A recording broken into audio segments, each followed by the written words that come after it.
Madam क्या करें, international level पे वॉर की सिचुएशंस चल रही है।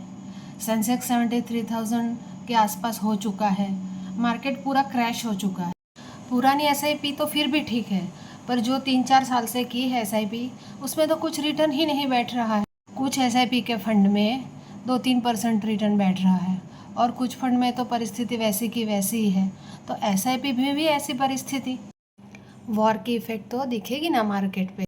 हाँ, पर वॉर हमारे यहाँ थोड़ी चल रहा है, हमें क्या लेना देना वॉर से। और आपने तो कहा था कि इंडिया की इकोनॉमी अगले 10-15 साल बहुत ही अच्छे से ग्रो करने वाली है। इंडिया मेक इन इंडिया हो रहा है और दूसरे देशों पे हमारी डिपेंडेंसी कम हो रही है। इसके चलते इंडियन इकोनॉमी बढ़ेगी और हमारे पैसे भी ग्रो होंगे, तो हमारे गोल भी फुलफिल होंगे। इसीलिए हमने तो एसआईपी करवाई थी। अरे इतनी चिंता क्यों कर रही हो, समझो। वॉर होता है तो उसकी इफ़ेक्ट सिर्फ उसी कंट्रीज़ को नहीं होती जो उसमें शामिल होते हैं, पर दूसरे देशों की इकोनॉमी को भी होती है जो इसमें शामिल नहीं होते हैं।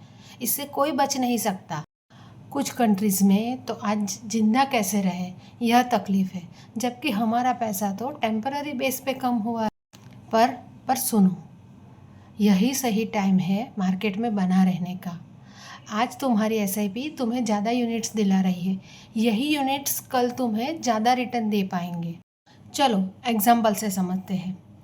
HSBC स्मॉल कैप फंड में तुम्हारी एसआईपी 5,000 रुपये की है, राइट, जिसमें 25 सितंबर 2024 में NAV थी 89.83, जिससे चलते तुम्हें यूनिट्स अलॉट हुए थे 55.65, राइट। जबकि 1.5 साल में मार्केट करेक्शन के कारण आज NAV है 71.81 और 5,000 की तुम्हारी जो SIP है उसमें तुम्हें यूनिट्स मिल रहे हैं 69.62। लास्ट मंथ की NAV थी 75.90, जिसकी वजह से यूनिट्स मिल रहे थे 65.86।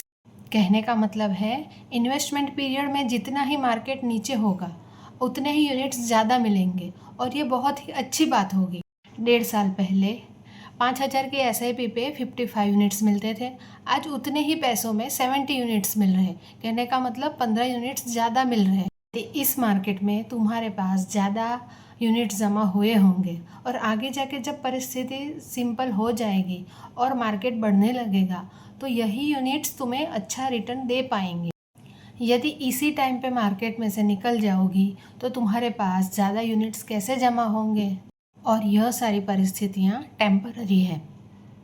यह चार्ट है जिसमें देखोगी तो ग्लोबल फाइनेंशियल क्राइसिस 2008 में सेंसेक्स 13,000 से 8,000 तक गिरा था और दूसरा देखोगी तो कोविड-19 की शुरुआत में मार्केट 41,000 से 25,000 तक गिरा था।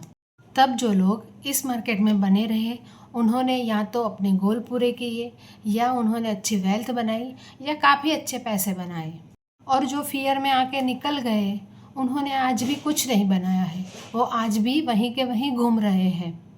कहने का मतलब है जब भी हम SIP थ्रू कुछ प्लानिंग करते हैं तब लॉन्ग टर्म की बातें करते हैं, लॉन्ग टर्म के पर्पस देखते हैं, पर जैसे ही कुछ करेक्शन आता है या कुछ दिक्कतें आती हैं तब हम घबरा जाते हैं और फिर रोज़ रोज़ हमारे SIP की वैल्यू क्या है, कितना हुआ है, कहाँ पहुँचा है, ये देखते रहते हैं। मोरल ऑफ द स्टोरी, अफवाहों पे ध्यान मत दो और करेक्शन की सिचुएशन में अपने फियर को कंट्रोल करो।